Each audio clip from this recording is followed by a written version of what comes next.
Rafael Nadal arrived at the Australian Open clouded with uncertainty over his physical condition, but there is also a sense of intrigue over how his new service action will perform under match conditions at Melbourne Park.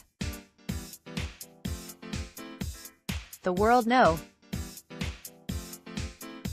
2 hasn't played competitive tennis since retiring from his US Open semi-final against Juan Martin del Potro back in September and has since undergone surgery on his ankle.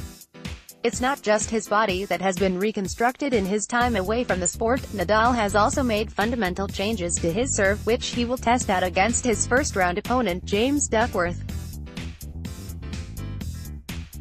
"You need to make you feel alive, you know," Nadal said on Saturday afternoon in Melbourne. "There is always things to improve. It's true that I try to improve during all my career, all the things. The serve was always a thing that I tried to improve, and I think I did. Maybe it was the time to try to make one more step, no? That's what we are trying. I'm happy with it. I'm happy with the motivation to do something new. I'm happy with the fact that, if I am able to make that happen in a good way, that hopefully will give me the chance to help me on my game a longer term. That's all. I didn't compete with this new serve, so let's see how it works. I am confident it's going to work well." The Spaniards' head coach Carlos Moya gave an insight into exactly what Team Nadal were hoping to get from the adjustments. "We're looking to maximize damage from the onset, and one way to do that is with a faster, more aggressive serve," Moya told the ATP website. The change is based on 3 pillars. The first is that when he executes the swing, he takes his hand away from the ball quicker, instead of letting his hand linger. Second, Rafa is working on staying more upright and using his size, rather than launching into the serve by twisting and recoiling.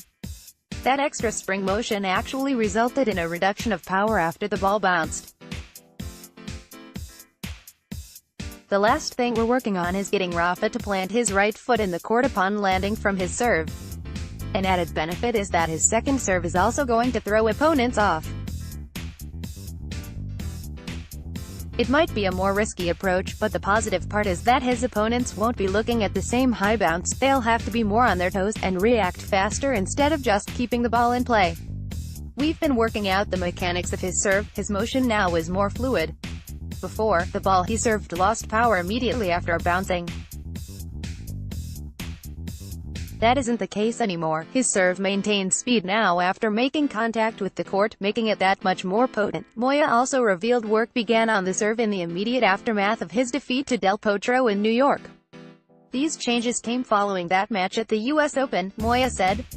Rafa was all for the changes, even if meant added work. He was the first to identify the weakness in his serve, and we as a team formulated an approach to improve it. We were sidetracked in late 2018 because of the abdominal injury and the right ankle surgery, but finally got around to physically working out the new service motion after recovery. I'm happy to say he's now comfortable with the revamped serve motion.